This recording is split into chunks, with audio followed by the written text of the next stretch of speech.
Hello, everybody. It is me, Pacific. Alright, test question. How many of you have ever had those, I believe it's called Kasky or Norwegian flatbread, you know, that thin, wafer-thin bread crackers, or rice cakes, you know, the plain ones, not the ones with all the flavor, and you bite into them and there's no taste. You gotta put butter or something on them, right? You would call that bland. As I promised you, I wanted to talk about something, and the views expressed in this video are solely the opinion of Pacific Ocean Asia. Everybody has a different palate. Everybody has different interests, and I understand all that. Some people watch this video, as is typical, and come away very offended and say, I will never watch this nut job again. Hey, I'm cool with that. Opinions are like butts. Everybody has one, and most of them smell. But my view on this, I believe, is accurate. I've had 48 years of this. So what I want to talk about today is, do Western women, specifically targeting an ethnicity, European descended, white women, do they tend to be bland? My answer is absolutely. Let me explain. I have, especially in recent years, been awoken. And as I've told my viewers, it doesn't happen until you go and live in a foreign country. Now, in any culture, there are going to be nuances and cultural ways that people tend to follow that may be good or maybe bad. When I talk about American culture, I lived in it for 47 of my 48 years. One of those years was spent in Hong Kong. You don't see this stuff until you step outside the culture and you come back and you go, oh my gosh, there is something wrong. Number one, everybody's different. Everybody's different. Everybody has different flavors about them. But I've noticed increasingly in white culture. I see it here in Denver. I saw it in Spokane. I saw it in Duluth. I've seen it in every place I've lived on America's shores. Now, to give you some background, I've lived in the state of Washington, lived in the state of Minnesota, the state of Ohio, California, Arizona, and Colorado. When I say white women tend to be bland, I'm going to pick on some corporations here. I want people to go to Target, and I want them to look at the clothing choices they have. And I want you to look at how women today, especially through commercial advertising and corporate blitzkrieg meaning watch any average bill of fare, ABC, NBC, CBS television. Watch commercials that portray white women, or what I call the affirmative action, the tokenism, the corporate trying to make it look like they're racial friendly. We'll stick an Asian, we'll stick a black woman, we'll stick a Hispanic woman in there. Follow me? But typically watch the white women commercials. It shows them as plastic. You can shop online. Just a click away. I really like this. Now, how many people do that? You'd be surprised. The culture has become very much like the advertisement that you see. I've noticed something. The culture is being driven by the corporate. The corporate is setting the tone for the culture of today's women, specifically Western women. Now, for those of you that don't know and are tuning in, there's a special lady that I've corresponded with via Skype and email, and if I could have her as a wife, I would take her. And maybe many of you are going, what? I don't understand. Okay, she's in Melbourne. She's far away. She's Filipina. She's very intellectual for her age. She's 23. Yes, I'm 25 years older than. her, and many white women would be shocked at that. Oh my gosh, what a pervert. 48-year-old man going after a 23-year-old girl. That's right, but not a pervert. When I look at women my age in America, I find that they really have hit a wall. It is my express opinion that white women lack passion, they lack warmth, and one of the things I'm really seeing show up is they seem to have little or no affection whatsoever. When we talk about America being a sexualized culture, let me make it very clear. There are very good-looking white women. They shave their underarms, they bare their sleeves, they show their cleavage. There's many attractive white women. But if you spend time talking to them, if you spend time watching them, it appears that so many of them are contrived and plastic. And though they may look good on the outside, I find after talking at length with Maharani, and I have talked to a lot of women overseas, and they seem to see this too. But I'm going to spotlight and quote a lot of my stuff has been confirmed by listening to and or reading what Maharani has had to write about Australian white women. She said they're bland. Their food is bland. They're obsessed with sports. And the one thing that I've noticed is that white women in general, though they claim to be different, and the common thing that's thrown at most of us men is, you don't know me. Most of us do know you, honey. We know you by the same capri pants that you wear. We know you by your obsession with SUV. We know you by your obsession with doggies, boring, dowdy clothing, $5 coffee, and your need to have a house filled with stuff. We know you by the fact you love to be in debt. You love your independence. And the sad thing is none of you are unique at all. You're part of a huge collective clone club that corporate America is salivating and smiling at, saying, we own them. But people might say, do you feel that way about black women in the U.S.? Oh, black women and Hispanic women, they've been bought and owned by the culture too. Don't get me wrong. But when I look at black women, typically black women seem to have a little more emotion, a little more passion. Sometimes they can go extreme too. When we talk about any culture, when ghettoism, my terminology, has infected any ethnicity or group of people, or what we call white trash or trailer trash, that's not pretty at all, unless that's all you know. Watching daily the dynamics of a break room play out, I have to ask myself, what is management thinking by hiring these kinds of people to haul students and children? But it's not just isolated to my workplace. This is happening all over the country. The work ethic has changed. The dynamic of things has changed. People that are white collar are not going to apply for a school bus job, typically, unless they're literally down on their everything. I notice an increasing ghetto culture is taking over, especially in the Hispanic and black community in America. And I ask myself, why is this? Well, let's talk about commercial advertising, and let's talk about what consumerism is doing. I was shocked years ago in the 90s when we started seeing rap music pushed in McDonald's commercials and pushed in different commercials. And I'm like, do they got to use this? Of course they do. Corporate America will stop at nothing less than extracting dollars from your hard-earned paycheck right out of your wallet into their hands. Corporate America is a pimp. They will do anything they can to part you with your money.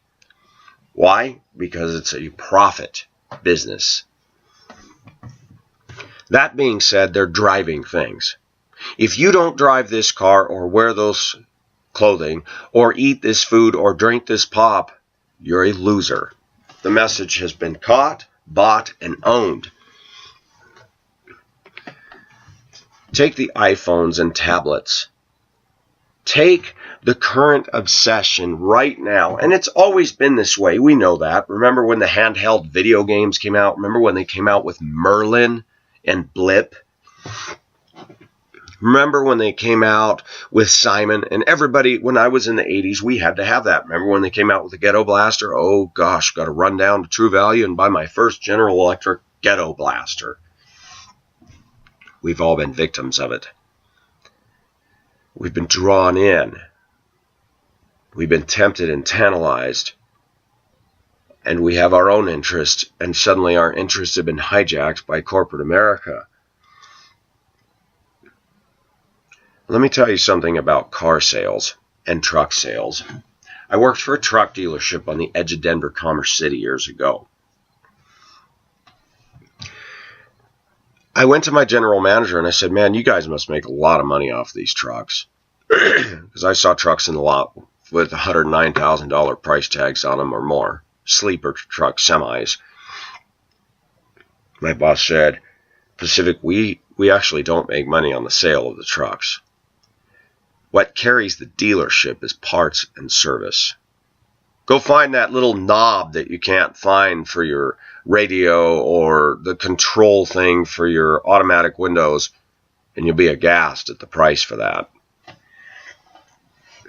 Corporate America has learned something. They don't want to build a good product that lasts, because if it lasts, people will buy the product and they're going to stay away from you for a while. Corporate America has learned if you design parts to fail, but design a product and make everybody salivate over it, you've got to have that product to fit in.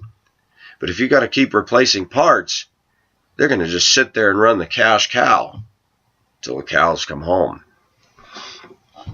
One of the terms that's been used over the years is planned obsolescence. Does anybody in America remember Kenmore, Maytag, Whirlpool, and General Electric? Remember those for washing machines and dryers? And how many can tell me stories? Oh, the washing machine we had lasted 40 years, 30 years, 20 years. Go buy a Kenmore system at Sears and see how long it lasts. Now they sell you an insurance plan just to make it for the first 2 years. Isn't that sad? Do you remember when we were kids in the 60s and 70s? Nobody was selling insurance plans for a washing machine. You bought it, and it lasted. You'd have to replace a belt, occasionally a motor, but it was very unlikely to replace a motor. A dryer was easy, a belt and a heating element. Now, today, there's all kinds of things that go wrong with it. And the little uniformed, chubby repairman is right there smiling to assist you to fix your device, and it's going to cost. Many people have learned that it's just easier to go out and buy a new one than pay half the value of the thing to get it fixed. What does this have to do with bland? When most Americans watch television and suck up every sitcom that Hollywood puts forth, suck up every commercial, it's only a matter of time before we begin to mirror the culture that we see in the little black box. What is sad is when I look at white women more than any other culture of women, is that they have bought into the consumerism in ways that shock even me.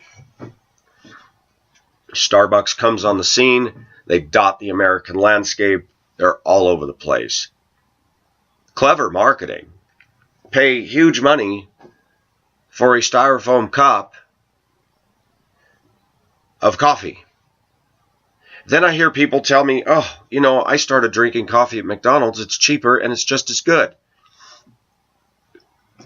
Let's take the store Safeway. I don't know how many of you shop at Safeway, but here in Denver, Safeway is more expensive than all the other stores. King Soopers, Albertsons, Walmart, Grocery Center, Kmart used to have Big K. I don't even know if they still do those anymore. I shop at Walmart. I could get decent brands for lower price. And yes, everything's going up. but that Safeway manages to continue to stay in business, I go, why are people spending so much more for food products, especially dry and canned goods? It doesn't make sense to me. Why are Americans caught up in a label? We're going to get to that. Abercrombie and Fitch, Aeropostale, Pink. Do you notice when they push something that all the girls, it's like the tide comes in, grabs all these girls and sucks them out to sea, and pretty soon they're wearing all the stuff that's bling-blinged all over television. There's not much originality anymore. You go to the Orient, you go to India, and you go to other countries, and they're wearing beautiful, intricate designed clothing. Guys, if you really want to get a treat, go and look at American purses. You know, I'm drawing a lack for names. I think of all the names of the stuff that's in America that I saw in Hong Kong. I can't even remember the names, but the different names for different purses, and you can pay big money for purses / handbags. Me personally, I like a woman who doesn't carry a purse the size of a camel bag. I'm amazed that, and when talking to Maharani, she doesn't carry a purse. I'm like, I like that. Now, I'm not against a purse. But what we've seen with cultures with more money, and somebody left me a quote, and I'm going to do it in justice because I can't remember everything, but basically, the people who have it comfortable and affluence turn into monsters versus people who go through hard stuff. And I've seen that. I've seen that example with looking at the Philippines, where most of them are in poverty or low income, and they seem to care more about family and familial relationships. And though I have a problem with Facebook, Filipinos will get on Facebook to keep in contact with their families and will send photos of themselves back and forth and want to keep in touch. Unfortunately, because of the way the world is today, people now feel that they've got to have the latest gadget, and they will save and scrap hard-earned money just to get that tablet or that iPhone. And you think, gosh, they don't own a house, they don't own a car. In their culture, they don't need a car. But we've got everybody conditioned to believe that if you're not on social media, you're a loser. What does this have to do with white women being bland? I'm getting there. When I was in Hong Kong, it was easier to get a date just by sitting in a videoke bar. And people say, well, bar, hold it. Not all the Filipinos that went in there get drunk or drink. Not all the Filipinos are looking for a visa to get to America. It's called the law of supply and demand. When you have a country of 90 million people, i.e. the Philippines, that's a third of America's population. America's population rings at a total of 300 million people. You go to China, 1 billion people. You go to India, you have 1 billion people. I'm not even sure what the Indonesian archipelago of islands consist of population-wise. But when you get into Asian numbers, they're staggering. The bottom line is America's not that big. But can I be honest as an American? We tend to think that we're all that in a bag of chips as a country. I'm here to tell you I don't see it that way anymore. We have some good things, but we've got a lot of bad things that have settled in and are rotting from under the waterline.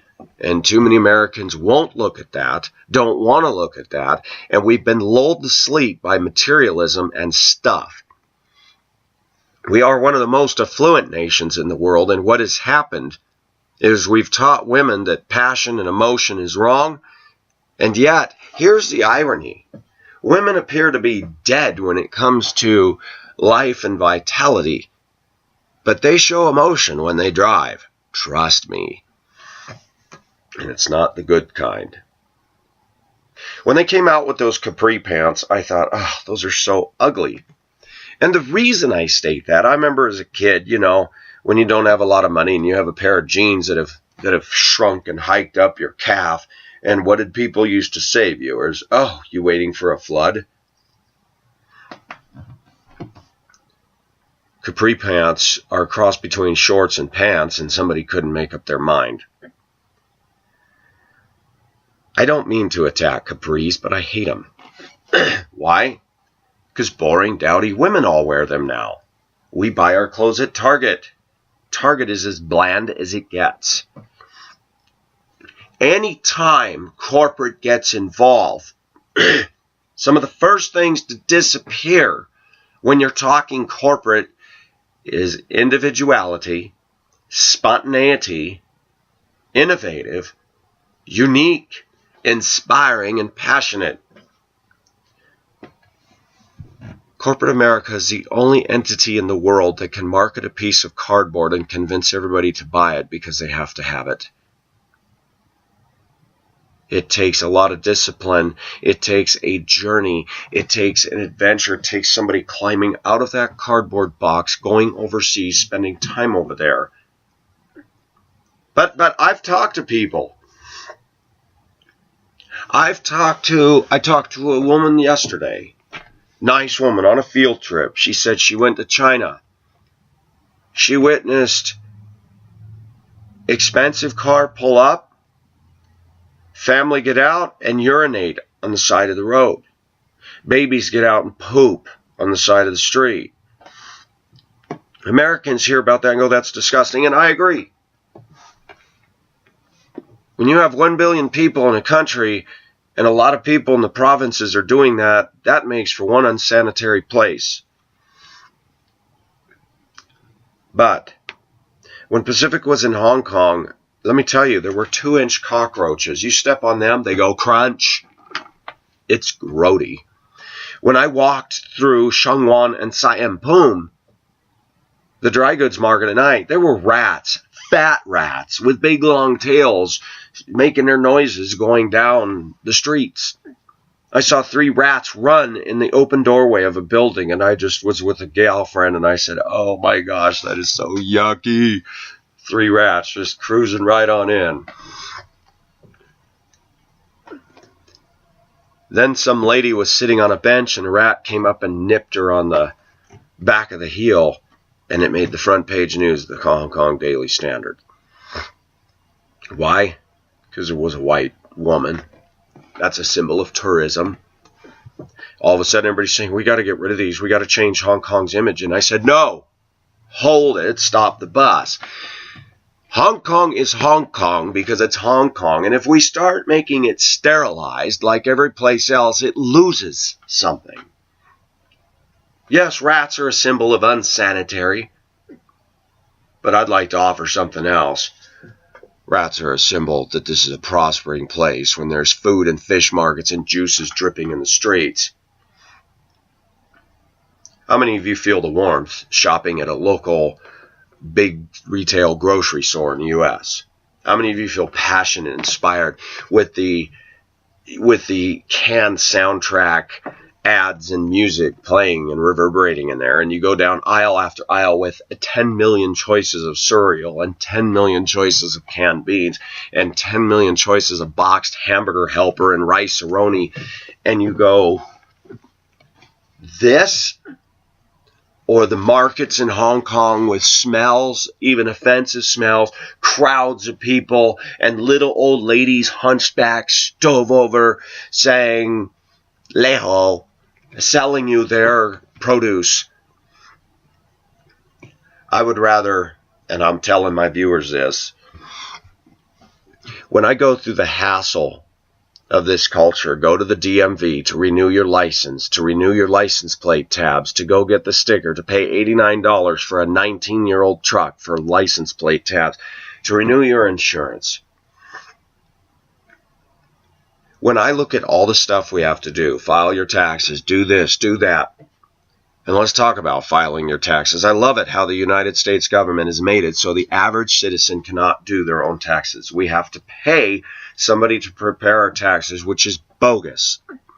Any government that makes things so hard that its citizens cannot just file their own taxes, but we have to pay somebody, that's messed up.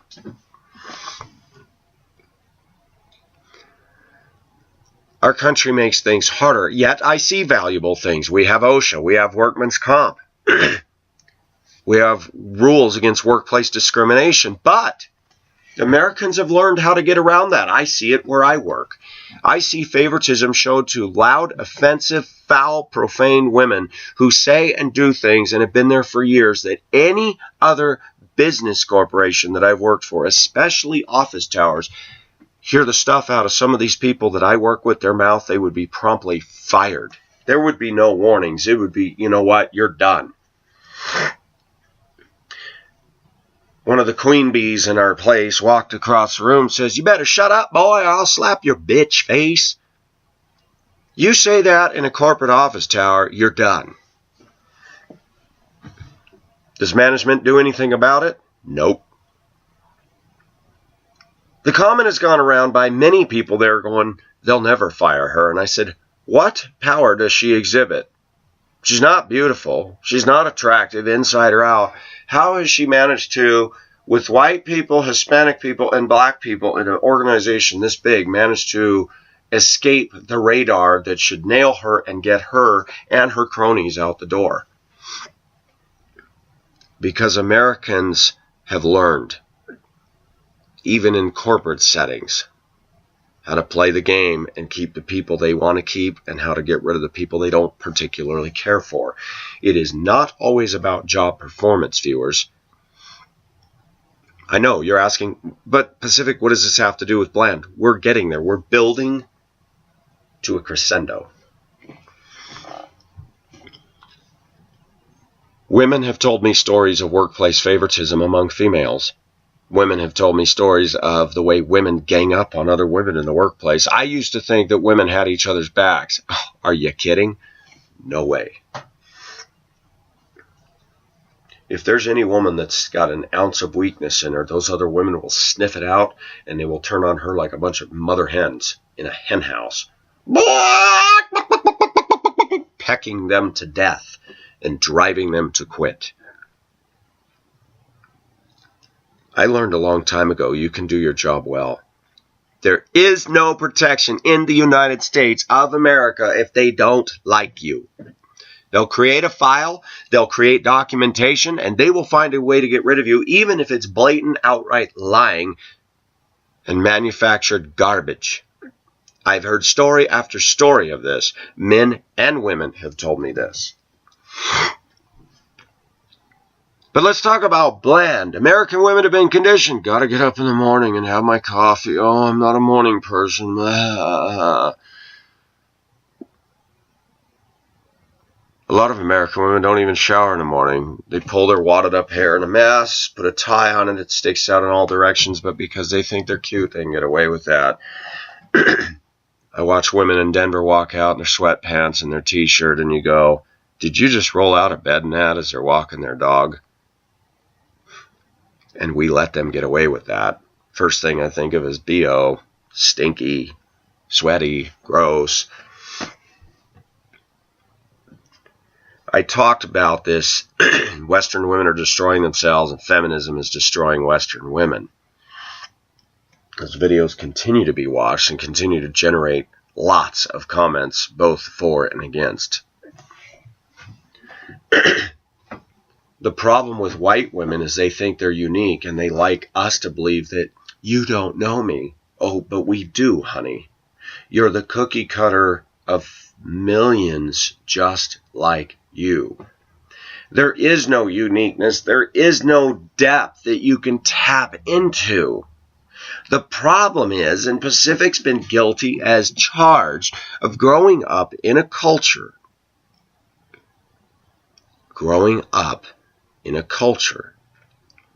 where I looked at white women and thought, wow, she's pretty. It took me so many years to learn you're chasing after women or pining in your heart hoping that that woman will like you. She can't and she won't. You're not the corporate model. You're not and have not become what the consumeristic culture is asking you to be. When you step off the grid called American culture You go to work, you do things like everybody else does things, but you don't wear the same clothes, you don't wear the same style, you don't talk the same way, you don't adapt to a political correct way of philosophy. You are going to be alienated. I know for a fact that if Maharani were here on these shores, knowing American men the way that I know them, they would proposition her, because men are men. But when it came down to relationship, most American men, especially those that think running red lights and their Dodge Dually is cool, they would tear that girl up. American women would tear this girl up. They would tease her, they would make fun of her, they would belittle her, they would turn her into either a crumpled, crying mess or a hard, jaded, angry girl. American women are like sharks. They don't leave things well enough alone. Now, I have to give the caveat, because somebody will come on here, and I'm going to say the word, an idiot will come onto my channel and say, wow, you just make broad sweeping generalizations. We're not all that way. Just your response proves that you are all that way. But, to be fair, not all American white women are like this. But it is Pacific's Express opinion. I don't care if it's the cutesy little shops that white women own in little small quaint American towns. They're boring. I see a lack of passion in most white women. I saw passion in Asian women. I saw passion in the way they touched me, the way they held me, the way they looked at me, the way they admired me. A girl wrote in, I know she's white because of her excusing and justification of me talking about teachers dressing like whores, and she wrote me trying to tell me why they do that. To feel good about themselves. Asking me, do you understand? And then asked me like 20 or 30 questions, one of them saying, so do you believe all white women are the same just because they won't say hi to you? Let me turn that question around. Why is it American women can't even say hi and smile at anybody? Do they walk around with a view that every male's trying to get down their pants? Boy, there's a generalization. Don't rate yourself that high, honey. I know you like to think you're God's gift to man, but you're not. I'm not God's gift to women, and I never thought I was. But what bothers me is that American women can be moody, bitchy, and rude, and it's okay. I had a treat yesterday. I picked up a field trip of teen parents. There were a lot of them. Virtually every one of those girls was Hispanic, and they were hot looking. They were very good looking, brown skin, nice bodies, nice curves. When I looked at their faces, when I looked at their demeanor, and I said, good morning, I'd say 50% of them didn't even bother to acknowledge me. Don't say hi, don't look at me. I'm like, isn't that interesting? They don't have to say hi to me. They don't have to. But if I were to be rude to them, oh, they'd be talking. How is it that women in this culture live a two-sided lifestyle, a double standard? Don't you be rude to them, but they can be rude to us. They don't have to say hi. They don't have to acknowledge me. And the first thing I thought is somebody had sex with these women because they were good looking. But I'll bet you over 50% of these women are not with the current guy that they made love with. I'll bet money on the table. Why is that? Is it because all men are pigs? Is it because men are just losers and they abandon women? There's a lot of that. There's a lot of men that just want to go get some, wet their dipstick, and leave. There's a lot of men that are like that. But I'd like to offer something that a lot of women don't want to look at that needs to be looked at. A lot of women in this culture are beautiful and they arouse us, but after the sex, there's nothing left. I know many white women are going to go, oh, I cannot listen to this guy. He's misogynistic. Go ahead, throw your labels at me. We're going to talk about that too, because one of the things that I've noticed with American white women is they have to make a clinical diagnosis, and I've said this before, and they've got to throw out labels. Oh, you have anger management. You have deep, deep issues. You're a whack job. Look at the case of the woman here in Colorado that just went on and on and on and finally went away after I had to come out with a video referring to her as a stalker. Let me tell you something. They are all the same. And what really kills me is we go to the Christian context and they think that because they're Christian, they can be snotty, bitchy, and angry, and that's okay. And they're no different than the secular girls around them, and I don't see any Christ in them. I don't see any fruit of the Spirit.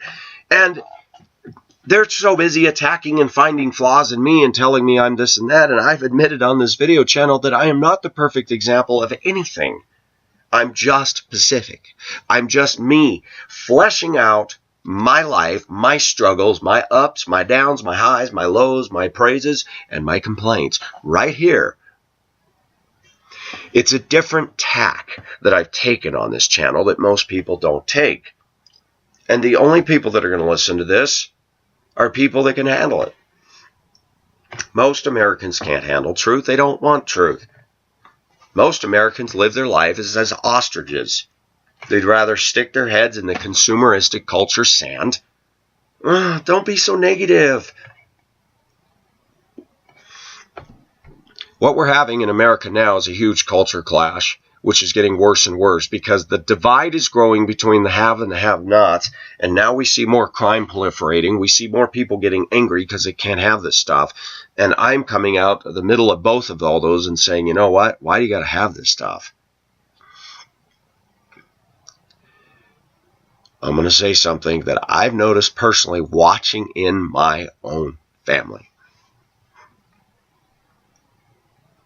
I grew up in a family. We had a camper truck. My aunt and uncle had a camper truck. We went to cool places: Yellowstone, Grand Canyon, the Tetons, Redwoods, California coast, Petrified National Forest, Meteorite Crater.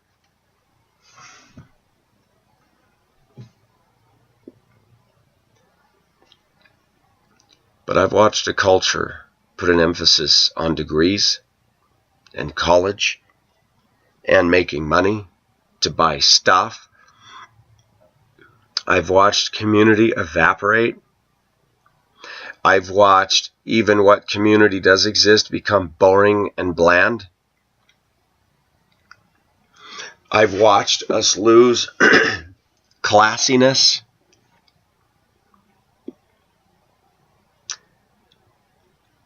I've seen something change. I was watching part of a football game the other day, and I looked at the women in the stands, and they're tough looking, wearing jerseys. And I thought, man, I would not want a woman like that. Women acting like men. Or the women that aren't acting like men out there that are obsessed with their dogs, their coffee, and talking in fake plastic tones. And I see this all the time with children and teachers and parents when they talk down to, or as my friend in Ohio says, child-directed speech. I've noticed a lot more white women talk to me that way. Why is that? There's a lot of feminist studies that are teaching women to talk down to us men. Teaching women to be in the driver's seat of control. Put up that drawbridge, pull it up tight, have a moat with crocodiles around it. That's the way women are taught to come off. No warmth, no sincerity, no kindness. Let's live in our little castle of plastic and fake.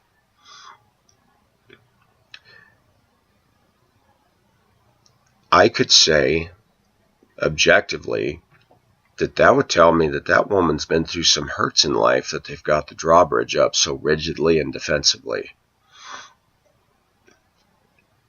I would also go as far as to say we've all been through hurts. Get over yourself, lady. Quit making a lifestyle victim campaign over it. I don't have tolerance for that. Men should not be punished because of what you went through with some jackass somewhere in your past. We should not have to bear your revenge and your pettiness and your ill treatment of the rest of us just because somebody soiled your pants somewhere long ago. Women don't like to hear this, but I don't care. Women also don't like to hear it when men go after women across the ocean, accusing us of having yellow fever and laughing and pulling up that drawbridge and going, oh, yes, he's a loser. He can't get anybody here. No, actually, they don't want you anymore. Most American males grew up in this society and will continue to chase you, continue to embolden your ego and your little power trip that you're so special. But a lot of us are waking up and seeing the light. People have asked me, would I date and or marry a white woman? I'd be very hesitant to marry a white woman, but I would date her. Because I have come to the conclusion I'm not going to find a white woman that's going to knock me off my feet. White women have been conditioned to take men to the cleaners. They've been conditioned to take advantage of us, screw us over, and have the upper hand in the courts, and we see it all the time. But let's get back to bland. Let's get back to wearing dowdy clothes. I was in Spokane. And Spokane is a typical American town, a huge amount of obesity. And it wasn't until I left Hong Kong, came back to San Francisco, and as I was walking through a very busy San Francisco airport, I noticed the rest of the people, and I noticed, a little more color, a little more life. I sat down at a table to get lunch. Some women would smile, some would say hi. Then I get to the section to wait for this flight to Spokane, and the first thing I noticed is every woman was dressed dowdy, and every one of them was stuck up. I smiled, they glare and turn away. And I want to shout, do you really think you're all that? You can't even say hi. Women will tell me and tell us over and over, well, guys, hit on him. If he hits on you, say, you know what, I'm not interested in that. Where's their confidence? I think it's interesting that Filipinas and Asian women will be nice to somebody, but they have a way of setting up a body language if you start showing an interest. They'll still be nice, but they'll turn a bit of a cold shoulder and say, you know what, I'm not into you. Why can't white women be mature and do that? Why do they gotta be, as that song says, why you gotta be so rude? We're not all wanting to marry you anyway. I mean, this is what bothers me. American women make generalizations, and it's okay for them to do it. But when a man makes a generalization that is true, they get their panties in a collective wad, don't they? But let's talk about bland women. Watch women walking their dogs, and they're all over the place. You're not going to get a deep conversation with a woman like that. Guaranteed. Women that are into their dogs are overcompensating for something somewhere and are putting inordinate amount of affection on a beast instead of a human being. I think of the Bible where it talks about they worship the creature rather than the creator. We see this all the time. But I'll take it not a step further, but I'll take it to a different level. Women worship materialism. And when we live in an affluent society like we do, and we have complete boredom like we do, that Hollywood's got to push the envelope, and make more and more shows now showing women being violent against men, women cheating on men, desperate housewives, garbage. And women feed on this. People are getting bored in society. And the only thing that's turning on anybody today is to drown oneself in vice. American women may claim to be moral and go to church on Sunday morning and even highlight their Bible, but they're completely sold over to materialism. Completely sold over to comfort zone. And it's easy to smile and sing the praises of God when you've got a nice house and a husband who takes care of you and a bunch of spoiled brat kids, and it looks like your life is doing well on the outside. But I tell you what, you pull the rug out from under every one of these affluent women, watch what happens to them. They will let you know how hard their life is.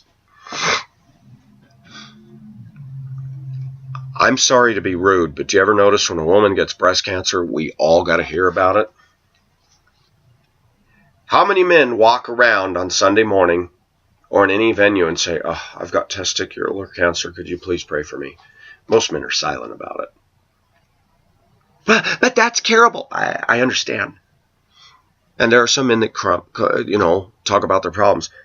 But when a woman has a problem, we all got to know. We all got to pray. We're going to put this concerted effort on that spoiled brat jerk who finally had something bad happen to her, and we're supposed to feel sympathy. I'm going to get myself in trouble for saying this one. Boy, you're not very compassionate. Don't miss what I'm saying. Breast cancer sucks. I don't wish that on a woman. But I'm going to say something that I've seen at work, and I've seen with Christian women, I've seen with women. I am starting to pray more. God, it appears that this woman's really banking on her looks. Do you think you could pull on that chain a little bit to help her to realize that she's building her whole life off vanity? Oh, we need to pray more like that. We need to stop praying that God would bless Marcy when she's being nasty to everybody. Why are we doing that?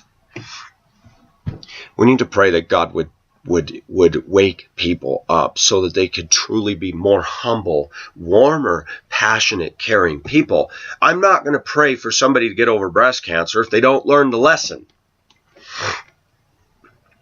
You showed that cleavage, you sported that cleavage, you snubbed men, and you were walking around like you're all that. Ooh, you've just been humbled, haven't you? People don't like it when I say that. But I'm not politically correct, and I will make no apologies for it. When I see all these women with the Colorado pink and white license plate, find the cure, you pay for that, because a portion of that money goes for that, and I see the way they drive, wow. If you get breast cancer, that really doesn't affect me, but your bad driving could take my life and endanger my students. So I do have a problem with that. I don't wish breast cancer on anybody. But when we have a society that worships materialism and worships comfort, when these women have a real problem that finally comes into their life, I hear a lot of whining. We're all supposed to feel sorry for her. We're all supposed to feel bad. If one man stood up and said, you've been a bitch all your life, you've been stuck up and rude, maybe now you'll be humbled. Do you know what that woman would do? Do you know what all her friends would say? You are horrible. You are uncompassionate. You are rude. You are unchristlike. No, I just told the truth. I can't get on board the political correctness boat because it's full of holes. I advocate that we men start telling the truth, and if women alienate us, sideline us, and use child-directed speech, shake the dust off your feet and let them go. When Jesus Christ gets a hold of a person, we're not perfect, but we'd better change in some basic fashion. Most people today are not even passionate about God. We go to church and we suit up and we play a game. I don't, but most people do. Most women spend 2 hours in the bathroom mirror on Sunday morning, tying up the bathroom, frustrating, if you have a one-bathroom home, which those are almost obsolete now. Most women in American culture do not work on this at all. That is a generalization, and I will stand behind it. 90%. I will rate it that high. We have been taught to look good on the outside. Memorize everything for the test, wear the right clothes, say the right words, but inside be yucky. And that's why I comment so much on driving. A woman can look good. She can walk through Cherry Creek Mall, have her boobs pointed right up to her chin, and everybody's going, oh, dang. Wait till she gets in that Audi in the parking garage and drives out of here. Scary. Watch her spending habits. Watch how much money she spends on herself, and watch how much she spends for her wardrobe. You're not going to see her in a thrift store. But let's go deeper than that. Will you get substance with a woman like that? No way. How can you? They're substanceless. When white women clamor after materialism and comfort, you're not going to get a viable, vibrant relationship with a woman like that. People are going to get mad at me on this video. I don't care. Because it needs to be said. Women will say, you're angry. You've been rejected and you're taking it out on all of us. No. Because I've been rejected, because I've been across the ocean, because I've been through 3 marriages, because I've seen this and that and this and that, I can talk. I graduated from my college, baby. I've got my degree. It's not in paper on a wall for everybody to grandstand it. It's right in my heart. It's called experience. It's called Life 101. It's called Hard Knocks U. It's called Road Scholar. And I'll tell you what, experience. Yesterday you should have seen, I had to do field trip and this and that. I was going all day long. Heavy traffic, bumper to bumper traffic. I mean, my foot is going back and forth like I'm in a soccer game. Gas pedal brake, gas pedal brake, gas pedal brake. I mean, it's like people cutting in, no blinkers, this and that. And I think, you can't learn this in college. You don't learn these things in college. You don't learn about relationships in college. You don't learn how to navigate traffic in a classroom. You learn and you watch. Keep your following distance. Car cut in, back off, keep your following distance. It never ceases to amaze me in freeway traffic. I'm keeping my distance. You'll be cruising along and everybody's going 55, and then all of a sudden, all the brakes hit. And even with following distance, I'm like, good grief, I hit the brakes, and that traffic is just stopped. That's how there's car pileups. People following way too close together. You learn by watching. One of her drivers got in an accident. She called me to come over and see her. We met at a park and walked and talked, and she was just a mess. She said, this is my 4th accident of bumping mirrors. She turned the corner, and something was out in the road, and she bumped the mirrors on it. I said, when I started driving back in the 90s in Duluth, Minnesota, I turned left on a narrow side street, scraped and busted the glass out of the mirror on the hood mirror that looks down the side, the crossover in the front, and a snow stake.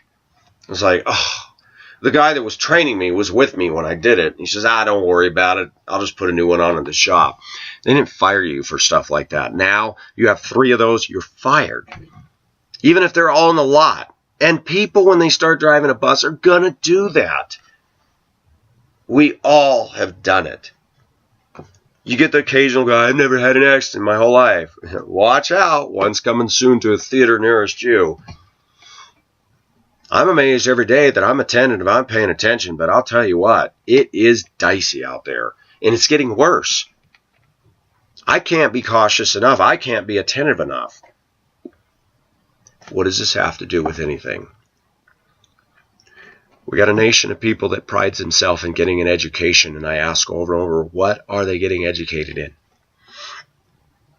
Women's studies, feminism, pro-gay, pro-abortion, anti-God, conservatives are the devil, vex the conservatives. Is that what we're getting? We're being taught we came from monkeys, and then we wonder why good-looking women get in their cars and don't use their turn signals, cut 2 inches in front of somebody, slam on the brakes to turn into Starbucks, and I honk, and they look at you like, what is he honking at me for? You clearly haven't evolved yet, have you, Darwin? Cause and effect. In America, people don't think about that anymore. If I take my Ford truck and pull in front of a cement mixer and slam on the brakes, and I get that air horn and I stop and get out of my truck and go, what is your problem? That guy's going to look at me and go, are you frickin' serious? And that's what American women do. Lady, your actions are dangerous. Me honking the horn, be glad that's all that was done. If you can't handle a horn honk, park your car and take the bus. What does this have to do with Bland? It's all loose ends that will be tied together. American women have been taught because of their looks, they're a commodity, a stock to be sold and bought by the highest bidder. American women have been taught by corporate America and consumerism and by a steady, fat-filled diet of television and media and stars and divas that it's okay to be that way. American women have been taught consistently over and over that American men do not have a right to tell you any criticism whatsoever. The problem with women who look into their looks and are obsessed with themselves on their looks fail to realize that the day will come when they're wrinkled and saggy and baggy. Then what? Then they wonder why when they get old, because of all the money that they made, and they've acquired some wealth, and their husband has died, and their kids grow up, and their kids just kind of can't wait for mom to die because they know they're going to get that inheritance, that in the end nobody really cares about you. Because you didn't care. You lived for yourself.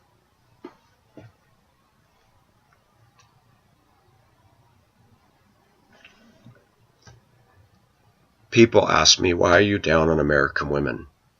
I wasn't. I grew up American. I wanted American women. I still want an American woman. It's a lot easier than immigration hassles. But American women have pushed me away. I don't want to be married to a shopping bag. I don't want to be married to a woman who isn't real. I don't want to be married to a woman that's substanceless. I call it Cherry Creek Mall in Denver. You all have your places in your towns where the snobs go. Listen to their conversations with other women. Watch what they're buying. Go into the stores that are targeted at females. Bras and panties and pink and sexy, sexy, sexy. And yet most of these women still look dowdy. It has been my experiences with talking with other males that have crossed the line and lived in other cultures that they said,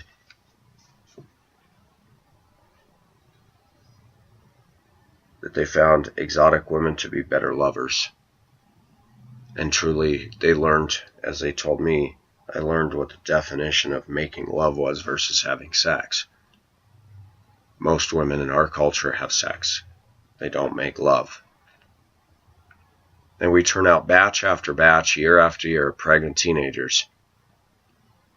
And I look at their faces when they get on that bus, and they're moody, and I'm going to use the word bitchy. Their countenance is unapproachable. And I want to shout with a megaphone, why do you think anybody would want to be committed to you? You're good for a lay, just for somebody to get their rocks off. But after that, why would they want to go any further? Is that a face you want to stare at across the breakfast table? Is that a person you want to die for? Is that a person you're going to feel warmth and cuddling and intimacy with? And the answer is no. Corporate America has stripped our culture of intimacy. It is marketed sex. And that's what we're getting. Sex. American women bemoan, bewail, and yell at the fact that men don't love them.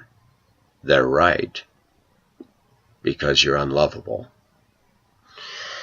Now, from a Christian perspective, Jesus Christ said, for God so loved the world that he gave his only begotten Son, that whosoever believeth in him shall not perish but have everlasting life. God is able to love when man cannot.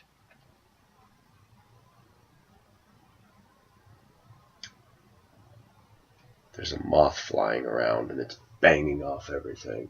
Where's the fly swatter when you need it? When we talk about our culture,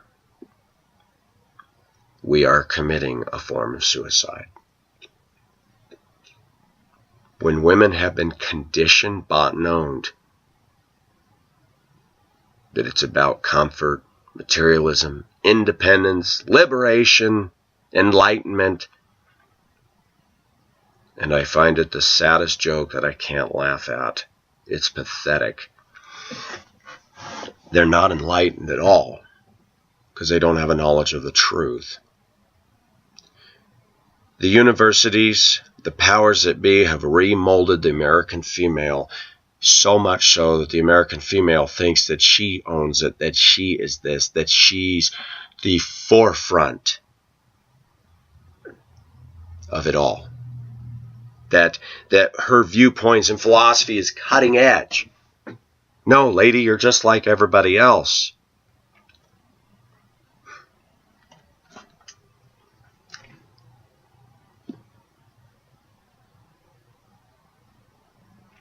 Even with videos, I watch videos of exotic women and music and stuff, and they are more sensual and expressive. And I watch white women, and white women, the camera focuses right here. It's always focusing on the sexual. Pacific has had,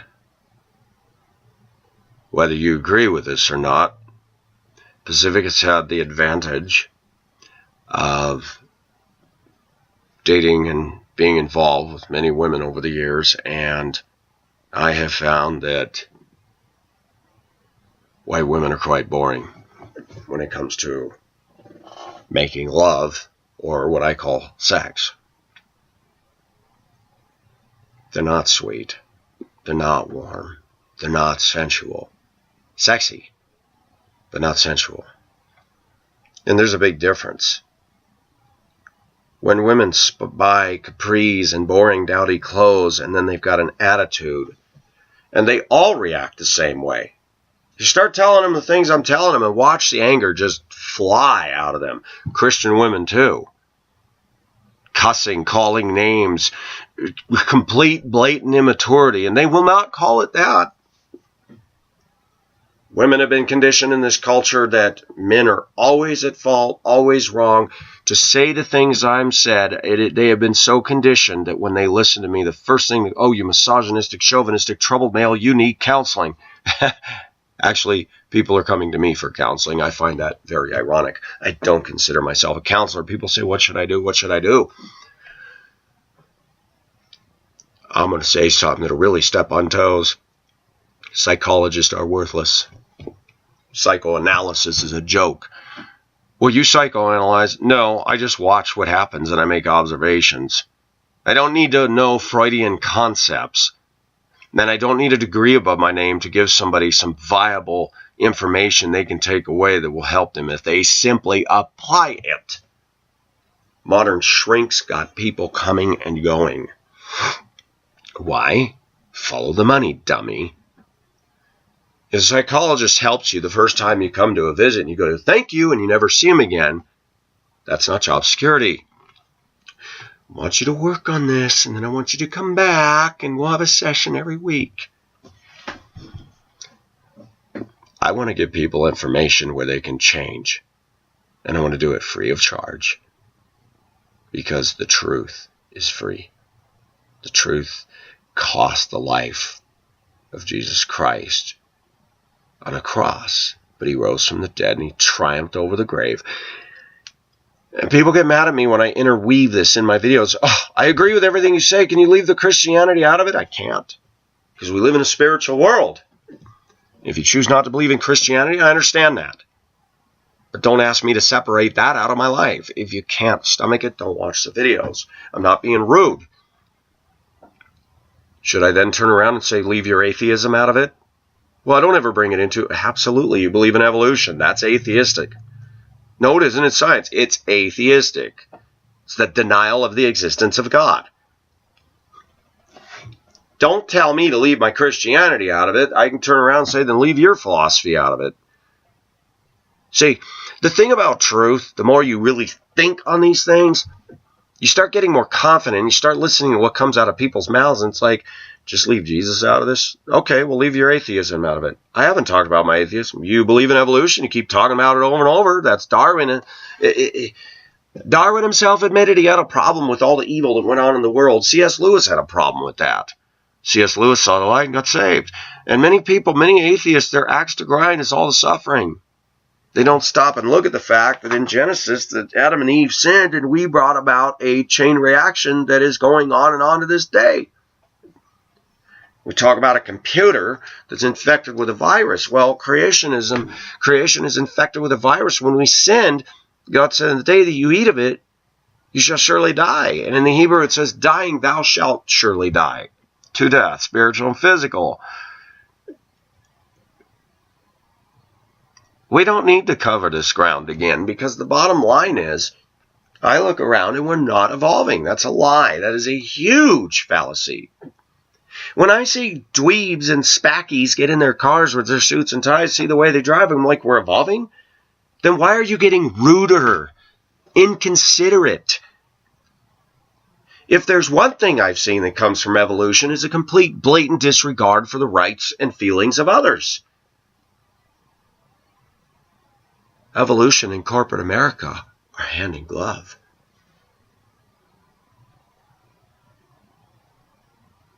Climb the corporate ladder, step on everybody to get ahead, make all your money. That's consistent with an evolutionary belief system. And unfortunately, many baby diapered saints get caught up in that too. The Bible says very simply in the Lord's Prayer, give us this day our daily bread, but Christians don't think that way. Give us this day my right to retirement and golf clubs and Christian Cruises Israel, and forget everybody else. I've got mine, screw you. That's not biblical. And I'm going to say it again. I don't believe it's God's will for Christians to get in debt, but they do it. They justify it. Well, I'm trusting in God to make my mortgage payment. You're paying more for that house than it's worth in interest. And by the time you pay it off, you'll pay a whopping amount of money. And then you turn around and say you're developing equity. Not really. By home repairs, living there, maintenance, utilities, you haven't made a dime off of that place in 30 years. People get mad when I say, why don't you trust God? If he wants you to have a house, he can give it to you. Oh, come on, Pacific. That's name and claim it. No, it isn't. If he wants you to have a house, he can give it to you. I've already told stories of this happening. What does this have to do with Bland? Well, can I quote a song? We paved paradise and put up a parking lot. Have you seen the outdoorsy people and all the equipment they buy, all the North Face and the LL Bean and all that boring, bland outdoor wear? Ugly looking is sin. Have you seen the cyclists and their, I don't know what you want to call it, Nazi wear or Lance Armstrong wannabe wear, and their tight butt form-fitting stuff, and women looking like that too, and they're plastered in advertisements, and I'm like, whatever happened to putting on jeans and a t-shirt and riding your bicycle? That's what I used to do. We got to go camping and we got to wear all this gear. I do find it funny when I go on hikes, significant elevation, and all these people got all this cult marketed wear with the brand slapped all over it, and here I am in a poncho marching up the mountain and passing everybody, and they're got fanny packs and this and that, and I'm carrying nothing. I've noticed with the culture of men, talk about bland. Ford can't make a pickup without F/4 down the side. Now, how gay is that? Or the Toyota with their totally retarded sticker down the side. TOR, total off-road. You know, all this junk. It's like, can anybody make a truck without any lettering on it? Are we that dumb that we need to be told? I'm going to tell you something. Pacific can look at a vehicle and tell if it's a 4x4. You bend down under the bumper and you see the front differential. Yep, 4x4. Its stance is a little higher. The tires on all four wheels are more meatier tread. Only in America do we got to put a big advertisement. I'm driving a 4x4. I'm retarded, and I want you all to know that. Our culture has been built on, look at me, look at what I'm driving. Quattro performance, 5-gear shift system. I've seen that. I've seen cars with that written on the back. We need to know in traffic that I've just pulled up behind a car that has a 5-gear shift system. Really? Wow. Everything has become an advertisement. Everything has become plastic. We're buying plastic. We're getting plastic.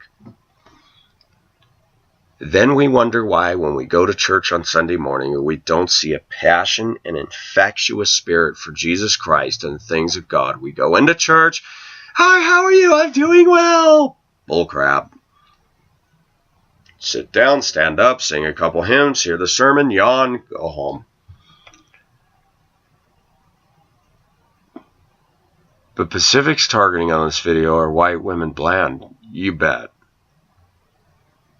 They're bland in their clothing styles. They're bland in their spending habits. They're obsessed with materialism, and they don't even have good taste at that. Pier 1? A bunch of junk from Malaysia that cracks and splits and rots that you pay too much money for? That they're putting together for 50 cents a day? Some people Pier 1 their whole house.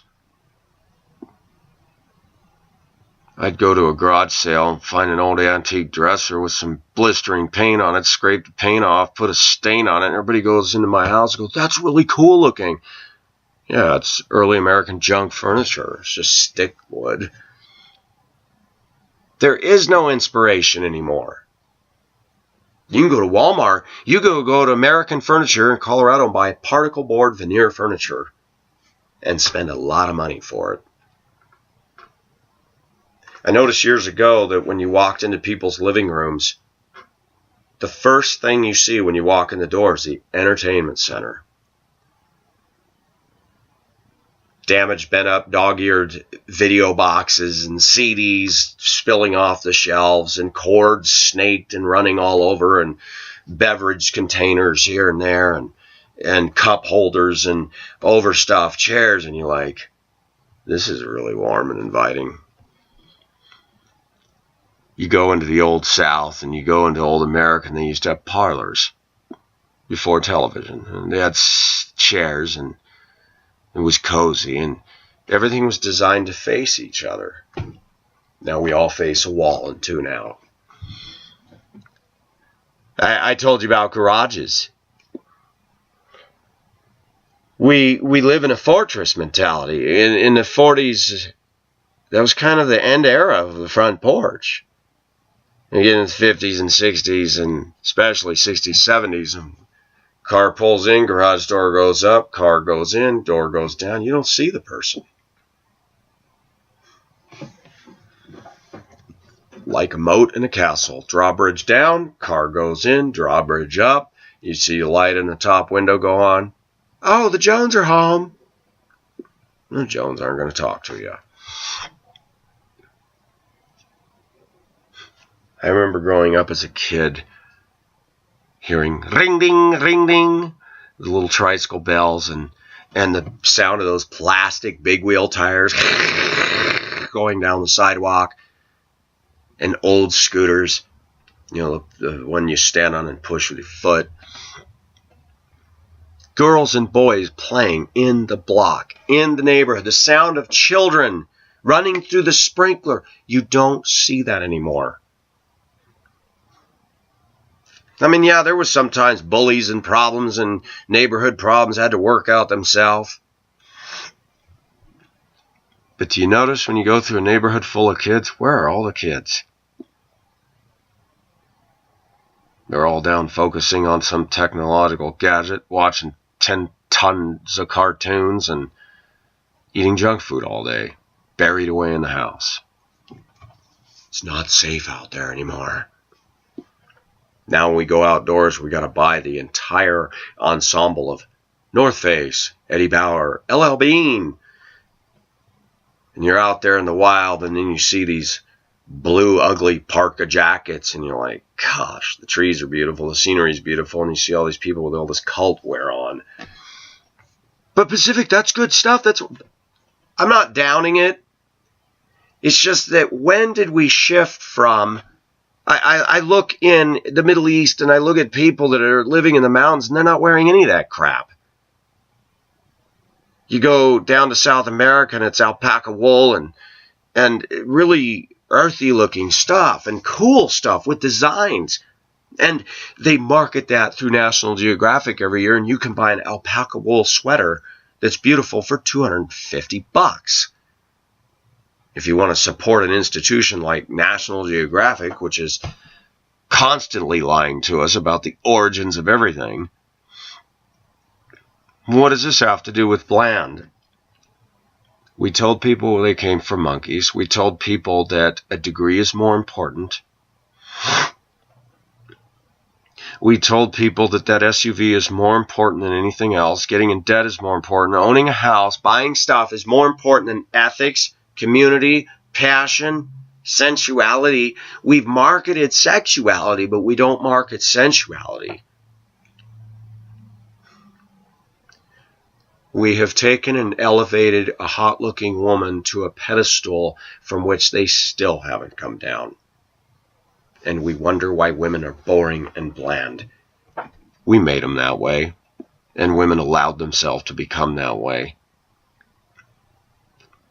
And then we wonder why the battle of the sexes. And somebody wrote a comment to me that I found interesting, that the divorce rate is highest among people who marry or involve with a white woman versus ethnic women.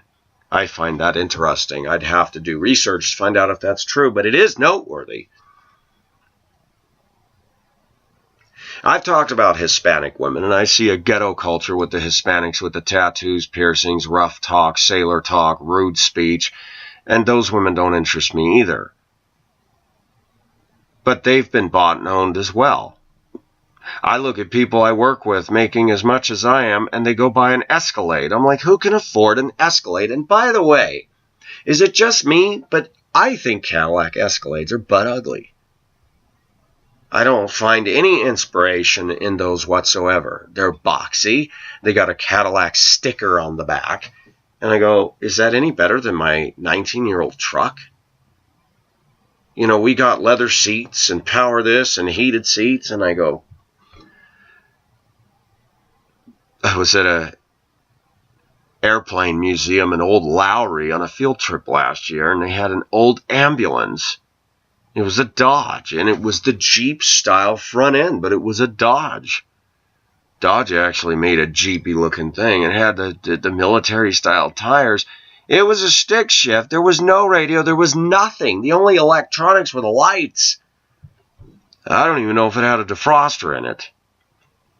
I said, oh, I'd love to drive that for the winter. That would be fun. Yeah, go pick up a date at Cherry Creek Mall in that and see how far you get. Are you serious? This is your vehicle?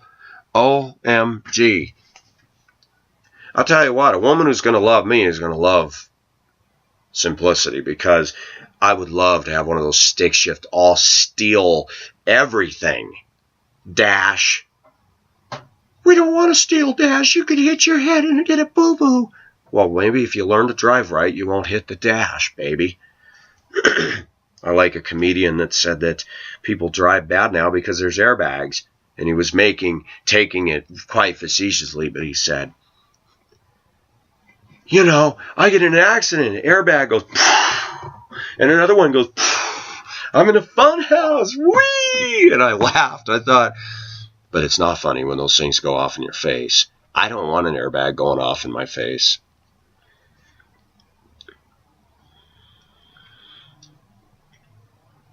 Are American women bland compared to women around the globe? And my answer is yes.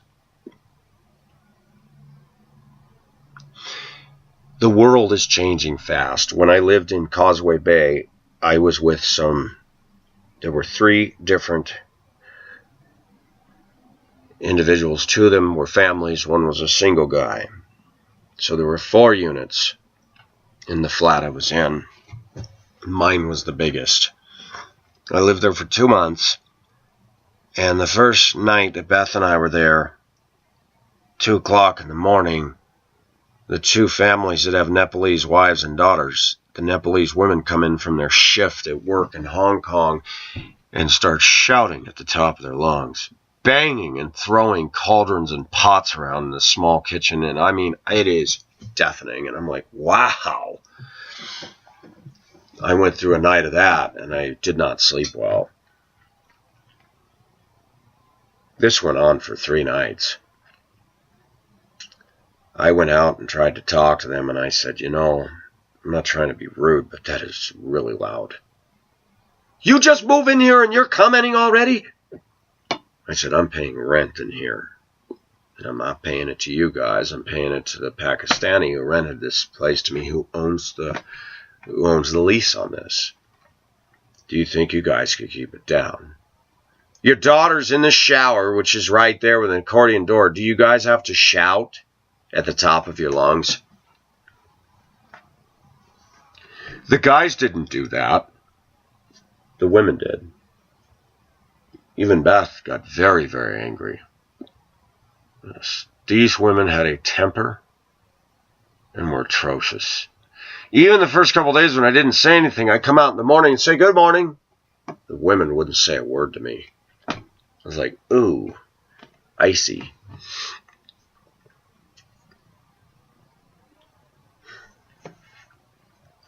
When Beth, after the 3rd day, went off on her tangent, hit me and ripped my shirt, threw things around the room, and went on her little temper tantrum, false accusation and everything, and I said, you know what, you're done. It took me 3 hours to get her out of the place. No, I didn't physically lift her out. I did pin her hands against the wall and said, you need to stop it.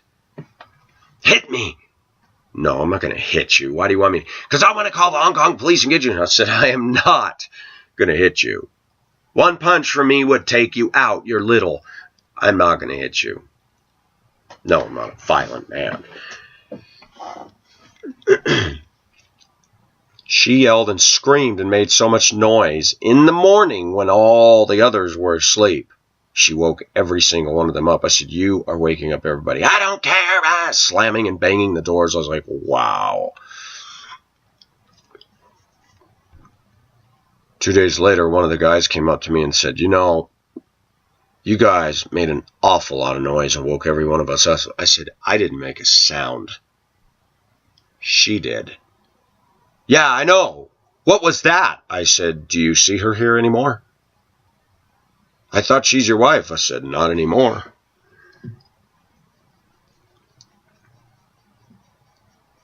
The common area in the flat, everybody got quiet.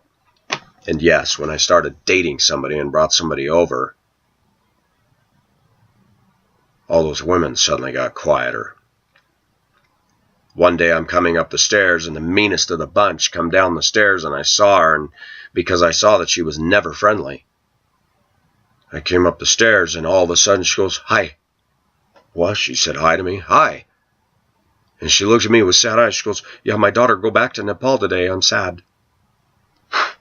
That's the first conversation I've had with her now, and I've been here over a month. I said, oh, she's leaving? Yeah. Oh, I'm sorry. Yeah, you know, I miss her. I said, are you going to see her off? Yes, I'm seeing her off. I'll be back later. I said, well, you have a good day. You too. And what prompted her to be nice to me? I don't know. Some of that yelling and bullcrap stopped. One morning I heard a fight break out amongst one of the couples, and the woman was letting him have it. And I heard him raise his voice, and he said something in Nepalese, and I don't know what it was. I heard a door slam, and that was the end of that. I noticed that the men's respect level went up for me after I kicked Beth out. I noticed they changed their demeanor towards me. One guy came to me and says, I'm moving out because I found a place and our lease ends, all of us, and it was the same for all of us, that in January our lease was up. He says, I have this little refrigerator. Will you help me move it? That's funny. Here I am with a shirt off, a white guy helping a Nepalese with a dolly push a fridge through the streets of Hong Kong.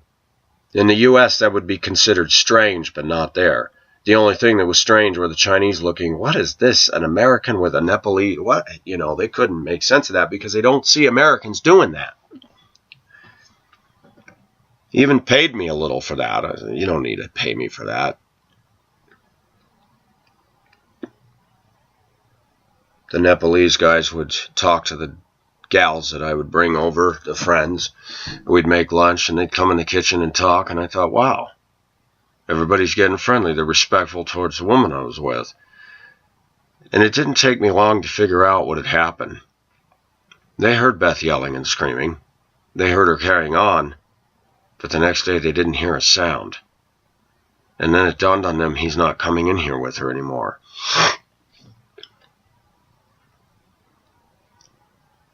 Because one thing those Nepalese men learned, they had been literally butt-tied by their wives.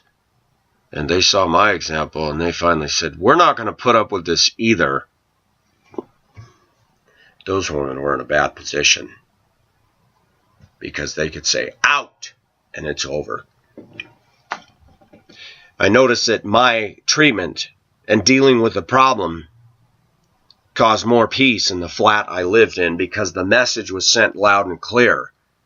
These women talked foul to me and were horribly rude and offensive and obnoxious. But when I got rid of Beth and I sent a message through that whole flat, I'm not taking this shite from women. It did something to their men. Hi, Michael. How are you?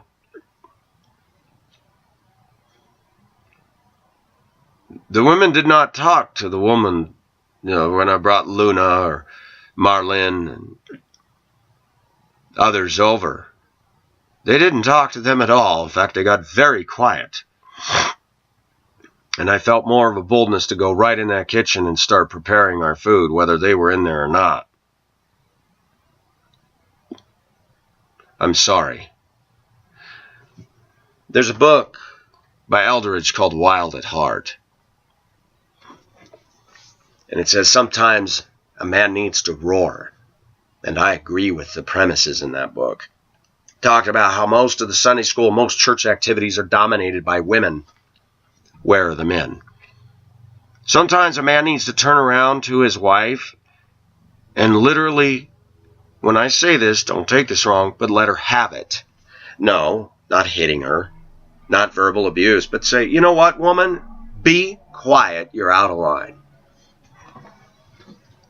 You can't do that with an American woman. You will have a fight on your hands. Why? Because they've been conditioned. Don't you put up with that from a man. But how many American women will look at what they're doing to us and answer this question? Do we have to put up with that from you? The answer to them is yes. Unfortunately, my involvement with Beth revealed to me something deeper that was very troubling. In my ignorance and naivety, I assumed that because she was from the Philippines and her exotic beauty and her simpleness, and not even understanding sometimes when I typed her, I'm like, she's not getting this. We had a language barrier. She had watched a whole lot of Hollywood.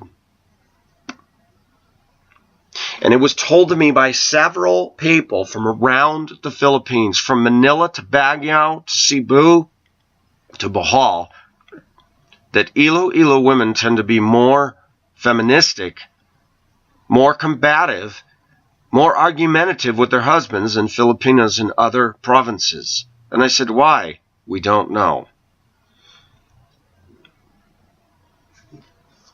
I wish I'd have known that before I got involved. Beth had had a steady diet of American culture piped to her through the internet, through TV. And I even came out one night when I first met her. She had fallen asleep on the couch, and then she was awake, and I heard something, and I come out of my room, and she was watching a very racy movie with a whole lot of hardcore violence. I said, Beth, what are you watching? That's a movie. I said, this is bad. What you mean? I thought she was more godly than I was. And I found out that she wasn't even on my level, and my level isn't the top. It took me years to stand back and watch that our culture, our toxic, consumeristic, sinful culture is being marketed around the globe. And when people get a hold of that, they change for the worse.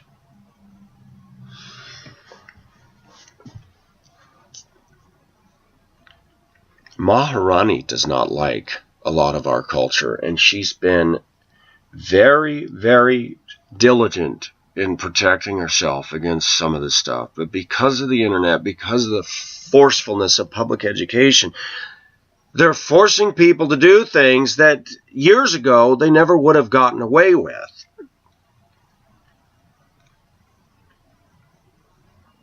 One of my viewers wrote to me saying that a professor did allow students to have performed sex live in front of the class. I said, maybe that'll come. Well, apparently I didn't know it was already here. So let me tie the loose ends together. We teach people there's no God, and the people who do believe there's a God and go to church have bought too much into the culture and let the culture be their mentor rather than the Bible and Christ. And when we look at blandness, materialism strips you of personality. Materialism strips you of warmth. When you worship at the altar of things and status and titles and looks, that's not going to give you life and vibrancy and passion. You'll become the very object you pursue. Lifeless, devoid of anything and feeling. That's serious stuff. When LL Bean lands in ads and catalogs and blitzkrieging of Target and boring stuff, and we watch average television and watch how many SUV and new car commercials they are. I really wish that our government would tell car advertisers to stop making ads that are showing people driving like idiots. We have fixed speed limits on our roads, and yet we market these things with more power, more torque, and even show the cop standing there with his radar saying, and the car ad says, because you're going to have fun with this car, more power. We market and encourage people to break the law. One car commercial showed a kid in a driveway next door. Guy backs out his car, some Audi or something, I don't remember. The kid flicks some snow that hits the guy's suit or whatever. The guy's annoyed, gets in his car, drives all the way to the top of the mountain because he knows the direction that family next door that flicked the snow on him is going to take. Rolls up a snowball and lets her fly down the mountain. In his powerful car, he races down the S-curves and beats the snowball. The snowball gathers momentum. This family starts climbing the grade, and it hits the car, envelops the car, and rolls down the mountain. What the hell kind of a message is that sending to Americans? One, that revenge is okay, and the revenge doesn't even meet a flick of snowflakes on you versus a snowball wiping out an entire family. And these are car commercials in the U.S. showing the black man with the chiseled face hitting puddles and splashing businesses and pedestrians.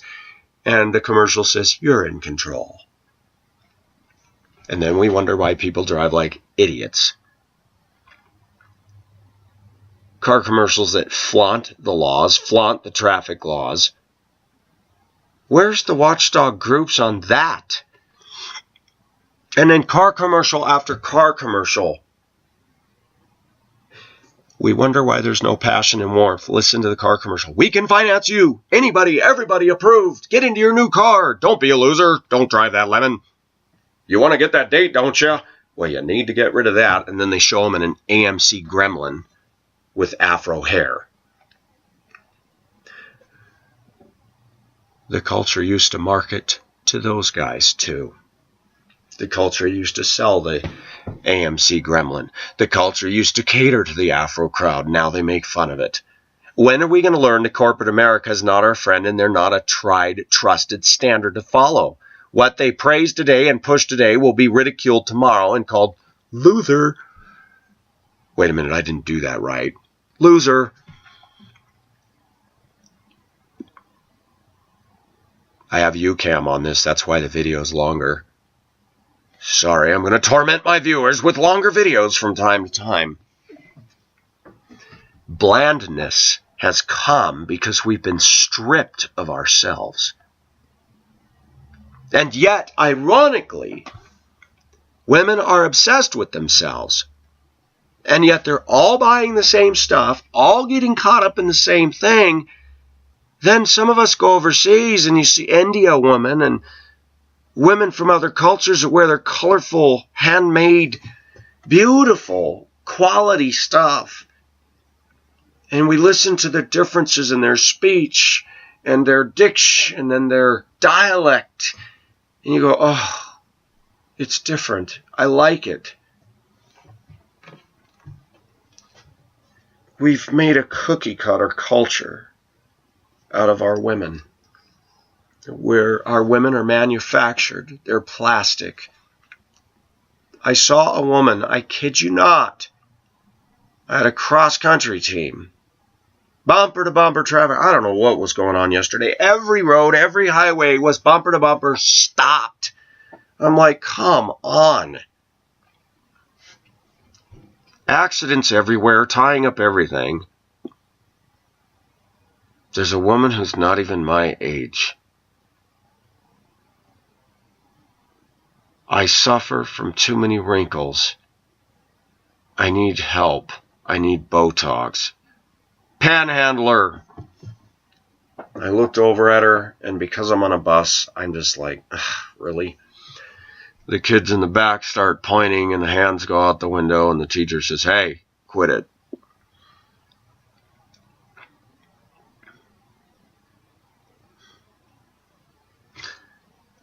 The only Filipinas I know that get breast jobs and do things like that are the ones that come into money and a comfortable lifestyle.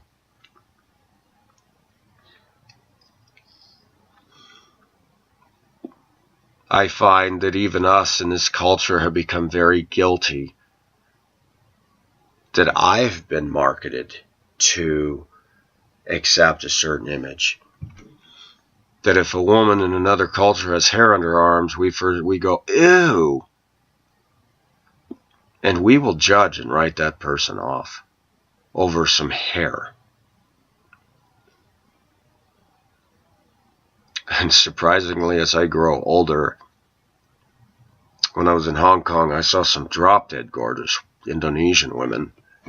And they had a sleeveless shirt, and they lift their arm, and they happen to have hair. And because I'm so conditioned by our culture, I'm like, oh, that's disgusting. That's starting to change in me now. I don't prefer it. But part of me says, gosh, but these women are so much nicer. They got beautiful dark skin and beautiful facial features. So what if they have some hair under there? And people say, but Pacific youth condemn white women. I have. A white woman with hair under her arms is disgusting. An Indonesian? No. And I'll tell you why. Because we've been conditioned that white women should never have that to begin with.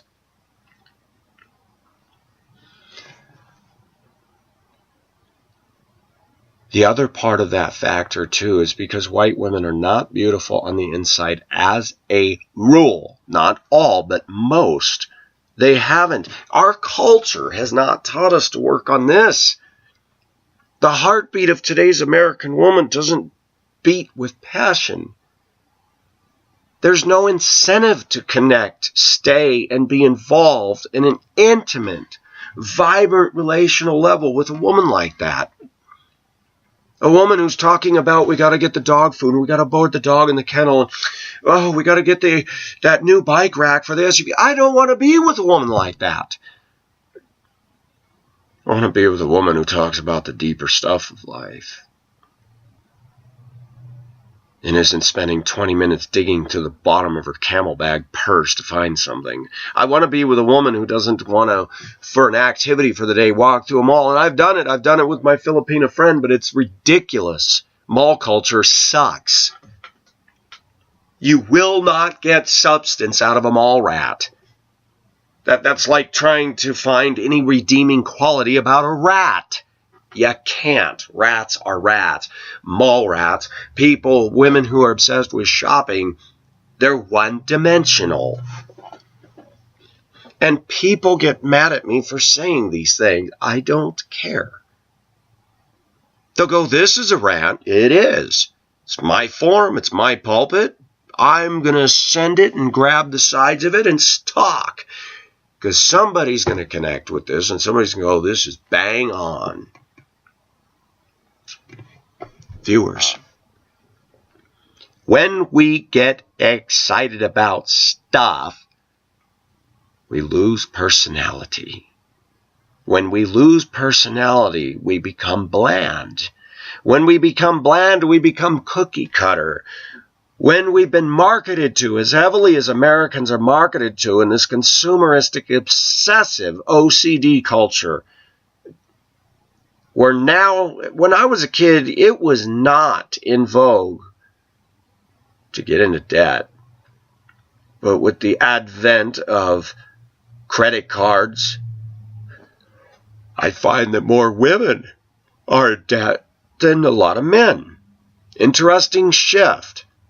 Back in the 70s, a lot of the women would manage the finances because their husbands had a problem of budgeting. Now it's flip-flopped. Women in this culture are targeted because they spend the most money. The corporations know that. I'll watch boring, dowdy women spend all day looking at a can of beans and doing comparison shopping. Or these boring, dowdy women go into organic health food stores. They look somewhat anorexic. They're not that pretty, and they're spending all day on diet. And then they get in their boring SUV. Yesterday, I almost got hit. Literally. I'm pulling out of the lot, and this woman has been driving bad. She's one of our drivers. She puts that thing into gear and slams that SUV out of its stall. I slammed on the brakes. Thank God she saw me. She would have hit me hard on the front end. And I did. I yelled. I said, "What are you doing?" And it's somebody I like. But I was mad. I thought, and she does this every day. And what she's been doing is she's got a spot. I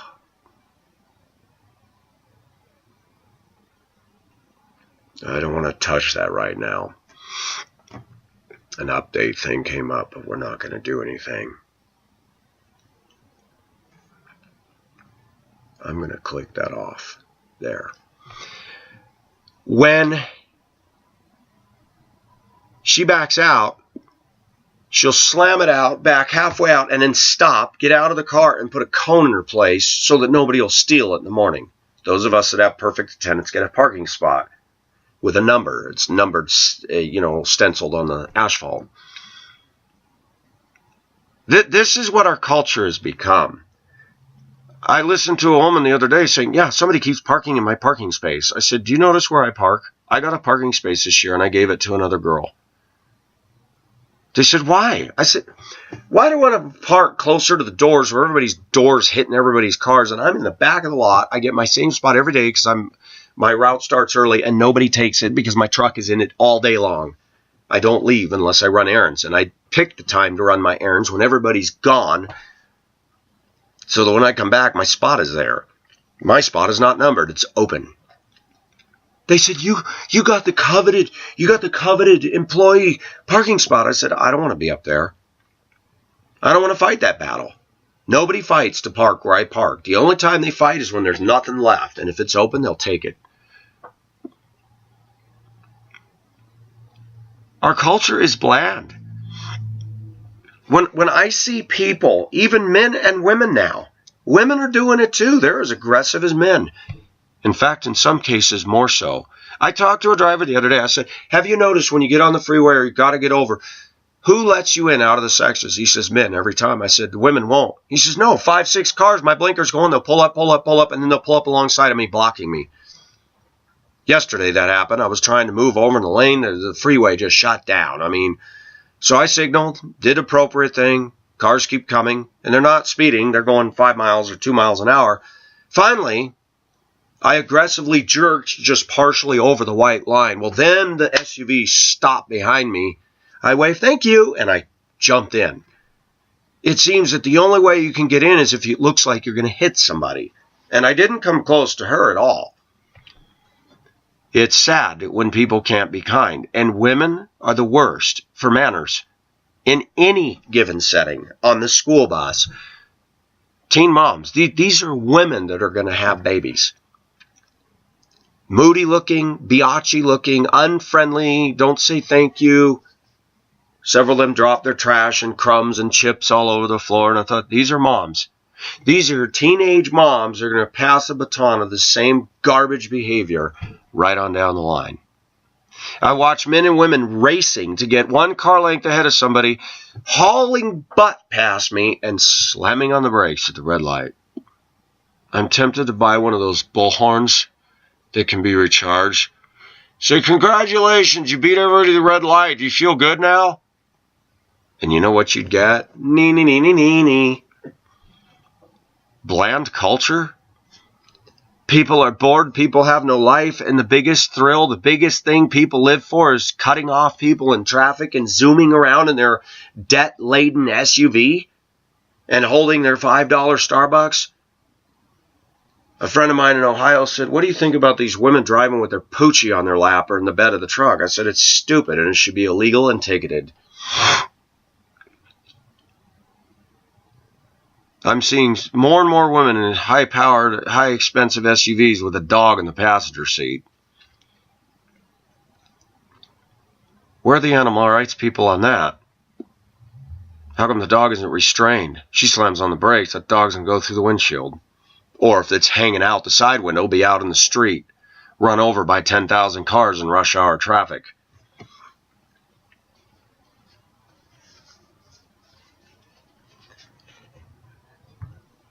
In American culture, we don't care anymore about people. It shows up in traffic. It shows up out there in public. And why did that happen? 1, we were taught there's no God. 2, we were taught that things, titles, standing is more important than integrity, character, and inner strength and morals. We have been taught that things are more valuable than people. We've been taught in our culture that it's okay to put mom and dad in a nursing home because we don't want to be bothered with that. Well, they took the time to raise us and care for us. And we can't wait for them to die so we can grab their inheritance, divvy it all up and fight about it and go to court against your own brother and sister. We've taught successfully in American culture that it's not about people. It's about selfish pursuit of the great I. I think it's funny, all these gadgets. iPad, iPhone, iPod, I. And when girls get obsessed with Facebook, there's nothing personal about it whatsoever. It's an altar for yourself, to magnify and exalt yourself in your little temple called Facebook. And we wonder why people don't care. We wonder why men continue to use women, and women now continue to use men. It's not about making love. It's about sex. It's about gratification. It's about drowning in vice, which Americans lead the world in. Drowning in porn, drowning in alcoholism, drowning in materialism, drowning in selfishism, drowning in drug usage, drowning in eating disorders, either binge and purge, or stuffing yourself and looking like a pig. If this is the greatest nation on the earth, why do we have so many problems? Why do we have so many antacids? Why do we have Prilosec? Why do we have acid reflux? Why? We're working, and what are we accomplishing at the end of the day? Nothing. For crying out loud, people have to repair our streets, construction workers, and we get angry when we see them. And yet people will complain about driving over potholed roads and crumbling bridges, and yet when there's a construction zone, everybody gets mad. We have forgotten that what built this nation needs to be maintained to keep it par excellence. And the problem is that people get mad at truck drivers because they're too big and in their way. Well, it's those truck drivers that are bringing you your selfish lifestyle that you go and binge and purge on. We have moved from being concerned about God and people to literally making an altar of ourselves, our possessions, our titles. Somebody said to me, you notice people that go to college become more arrogant? Yep. But I've also noticed some of the smartest people I met are half my age, still don't have a 4-year degree, have just started college. Maharani has been rejected, made fun of in Cebu, ignored by the white Aussies in Australia. She said, it's like I'm invisible. It dawned on me how she got her intelligence. She read and read and read and studied because of her aloneness and boredom. People ask me, how did you get so much of your thoughts? Because of my aloneness and boredom, and because of being rejected and laughed at by beautiful, good-looking American women and told that I'm not eligible for any one of them. It forces you to dig deeper. So Maharani and I have one common thing, well, many common things, but one of the biggest is that we both have been through stuff in life that forced us to say, okay, dig deep. Do you notice that the people who are popular, whether it's the sports gurus or the divas or white women or black women or anybody that people follow and consider popular, do you notice the shallowness is equal to their popularity? Do you notice that? Why is that? Because they were never forced to dig deep. They were never forced to live inside their head. They were never forced to see the reality of the world around them. Popularity causes blindness.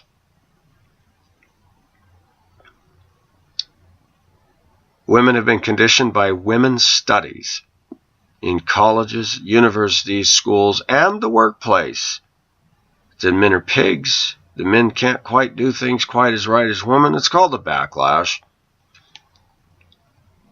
They forget that America was not built ultimately by women. The entire infrastructure of America that women take for granted every day, including the stupid SUV they're driving, was built, designed, conceptualized by males.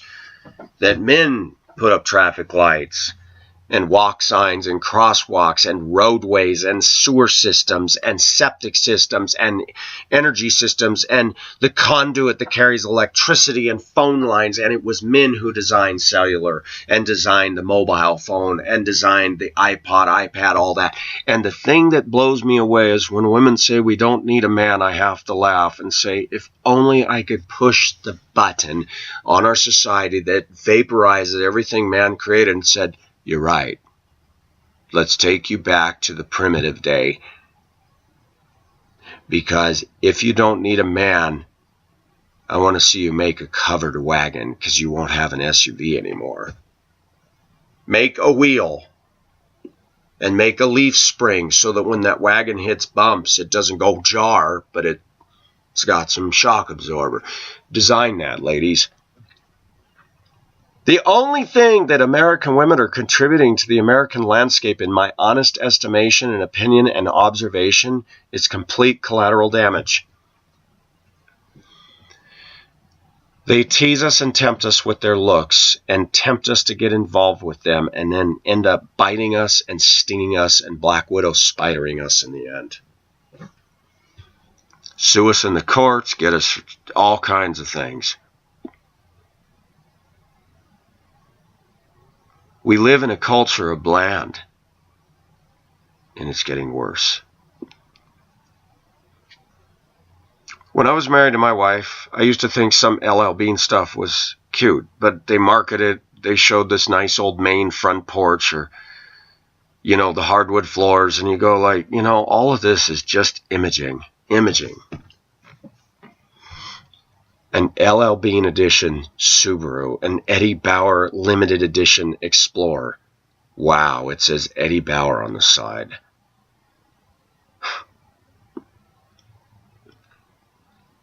We are a very boring culture. People with their SUVs and their stick figure family on the back. And then the other day I saw a Tyrannosaurus Rex with a cartoon bubble saying your stick figure family was delicious.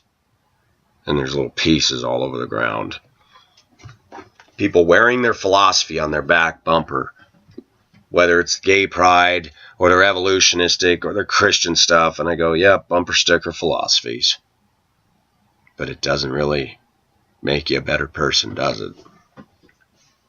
Evolutionists really have a lot to contribute to the American landscape, don't they? Teach people there's no God, and they're so hypocritical and so double standard, you can't put absolutes. You're telling me absolutely that I can't put absolutes, but yet if I go and steal your SUV, you're going to call the police. Why is that? Well, that's wrong. Who says? You? My thinking is higher than yours because I do believe in God. You haven't evolved at all. I believe in right and wrong, not because I favor you, but because my God says that it's wrong for me to steal your SUV. You better be glad for that. Because if I was an evolutionist like you, I'd go and put 4 roofing nails under each tire and pop them because I'm jealous. Evolution is not a teaching that's going to make people care about people. No siree, Bob. Evolution is a user philosophy.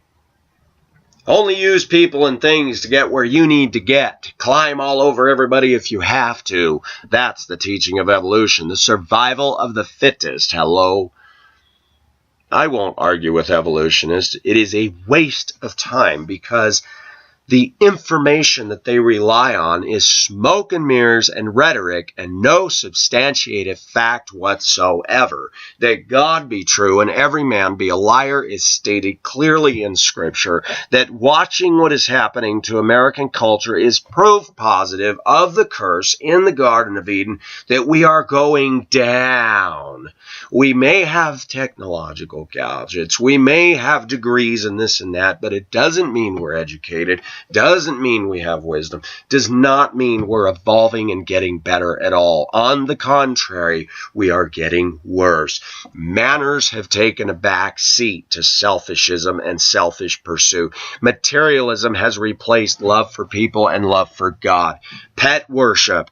Worshipping the creature rather than the creator. That is not a sign of evolution. It is a sign of deterioration and a society that is heading quickly back to the dark ages. Because when we get everybody addicted to porn and addicted to their self, one day when that rug financially is pulled out from under us, you're going to see people get really ugly really fast.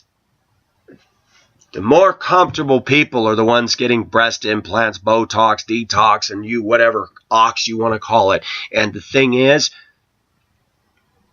people that live on meager means aren't even into that.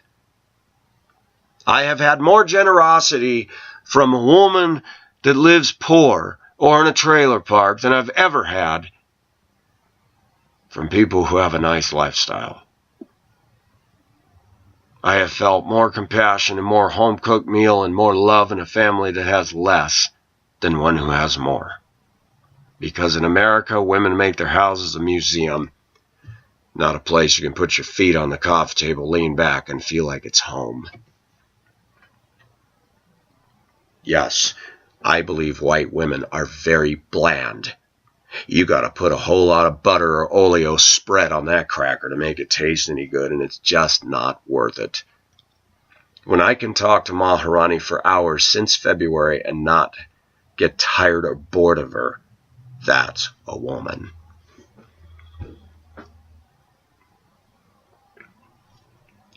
American women have been conditioned by a plastic society to be plastic. I do not like it when a woman talks to me with child-directed speech. I do not like it at all.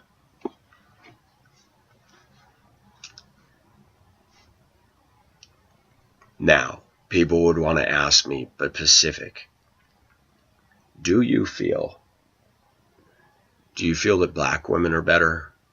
Or ethnic women? Not if they're raised in America's shores, no.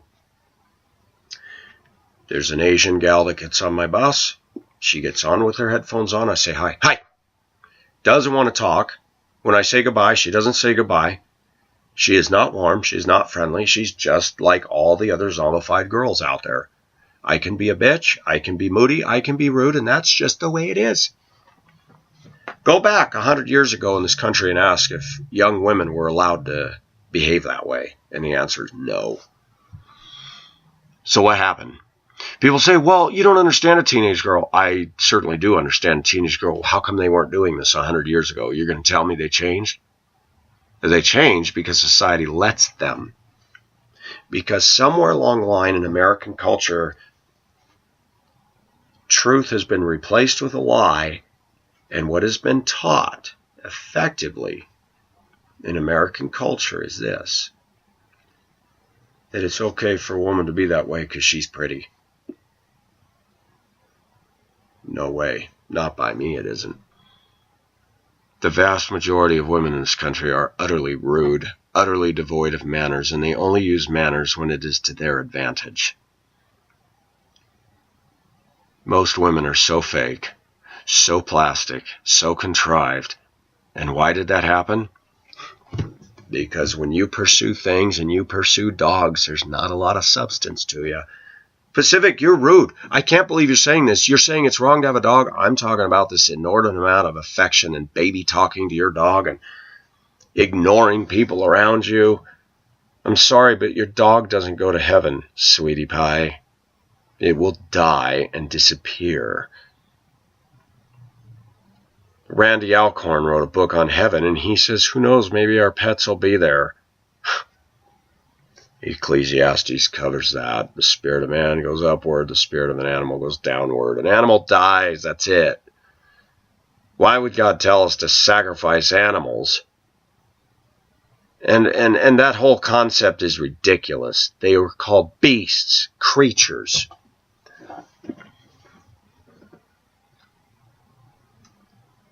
God doesn't have to give an animal a soul, and he didn't give them a soul.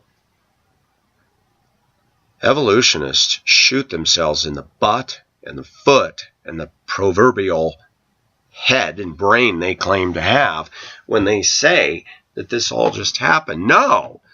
You can't get life from non-life unless somebody breathes that life into something. God could turn a rock into a living thing. Evolution cannot. God spoke into existence the created creatures. He breathed into the dust of the earth and made Adam, and took a rib from his side and made and fashioned a woman. Women are different than men, and I accept and respect that. But women have been hijacked and pimped by our consumeristic culture and have been therefore destroyed for the most part, devoid of passion, devoid of life, don't know what lovemaking is, and passion to them is an expensive, overpriced purse, getting in debt for that. I want my own SUV. What are we creating? A monster. Some of the most beautiful women I know are not American women. They don't have any makeup. They don't have breast implants. They're small-breasted, but they're lovely and gorgeous natural beauties. Well, that's your opinion, Pacific. That's not just my opinion. That's a fact. I don't want to be married to a makeup bottle. I don't even like the smell of blush, foundation, lipstick. I don't even like all that stuff. If you got to put all that on you, it's like putting jewelry on a pig. Churches encourage that. Well, you got to paint the barn once in a while. I think women need to just take care of themselves. Yesterday, these teens got back on the bus. The teacher was standing outside the door by me, and they walked through the University DU downtown. And I took them down there to get a tour of the campus so they could get geared towards college. And, I'm so tired. And one of the male instructors says, yeah, why don't you drink some more of that Mountain Dew? That'll help you. And he laughed. And then the lady looks at me, she goes, that was funny. They didn't even walk that far, and they're eating nothing but junk food, complaining they have no energy. It's not just me who sees this stuff. People who aren't even Christians see this stuff. Our culture is stupid. It's stuck on stupid. It's spiraling down. It's too bad white women wouldn't hear what I have to say. It's too bad they won't objectively listen to this and take a look at themselves in the mirror. You know, my videos are somewhere between 300 and 500, let's face it. American women as a whole are not going to tune into this. No way. Especially now that I've done 2 hours. Women are as flitty and flighty and flaky as they come.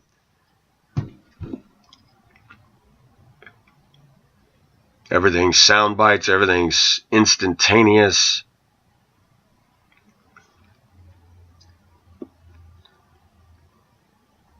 I've met black women from the UK that are drop-dead gorgeous, manners, educated, stunning, desirable. I've met Asian women that are poor and hard-working, stunning, and desirable. I watched Moy when I dated her, expressionless kind of sort of. I was captured by her smile. She was stretching and moving really animated, and I just looked was on the stern of the ferry, and I looked over to the other side of the boat, caught her eye, and she smiled, and I smiled. I'm like, what a cute smile. She came alive when I dated her. I saw passion come out of her. I saw expression. One day I was walking, I went down to the ferry, didn't see her, thought, well, maybe I missed I thought she said she was riding this. So I start walking towards Shangwan, and I get about a mile down the road, and I hear this noise. I just started to turn around, and boom, somebody jumps on my back, almost fell to the ground, and it's her. Hi. She wrapped her arms around me, and I'm like, that is not even normal for the Chinese to do. A public display of affection. I loved it. Because I brought something out in her. I can't do that with American women. I sit and talk to a woman at work. She's older than me. She's okay looking. But it's like we just go down the same conversation road all the time. Yeah, somebody keeps parking in my parking space, and I notice she keeps doing this. She's pushing up her glass, and she's got this bit of a nervous habit. And there's a guilty part of me that says, what has happened to white women? You want to just go to dinner? You want to just go do something spontaneous? Does everything have to be so predictable and contrived? Yeah, it does. I know from a Christian perspective we're supposed to use self-control and all that, but I've just noticed with women today, they just don't have the passion over here. Moy did. I saw it come alive. She started reaching for my hand. She started putting her arm around me. Why in this culture does a man have to initiate everything? Why is it white women are dead?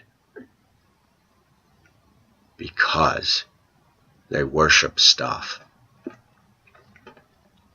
If a man can buy them stuff, if a man can provide the income,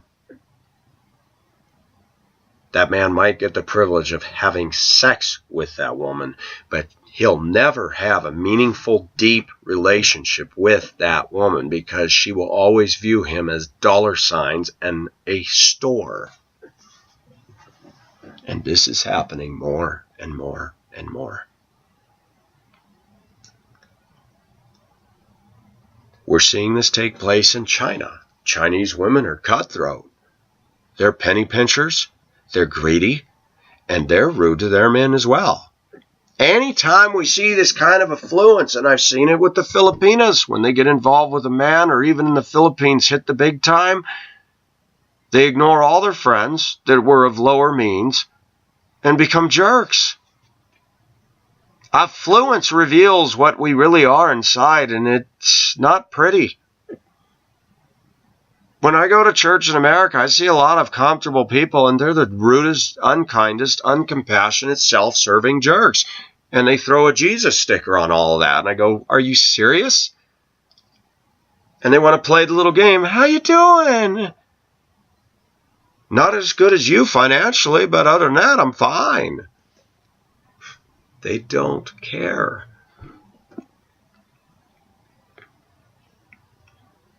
How can anybody get excited about Target, Dayton Hudson Corporation, Walmart, malls?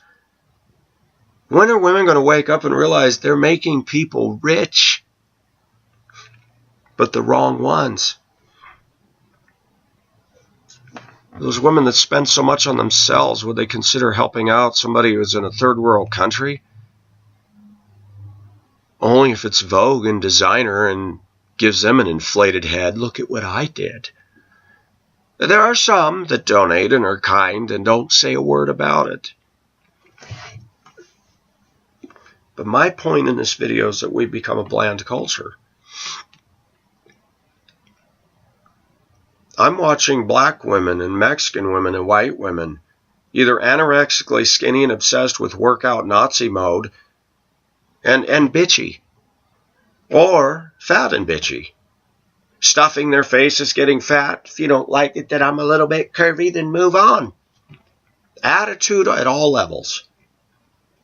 You're inspiring any man to want to have a lifelong committed relationship with you?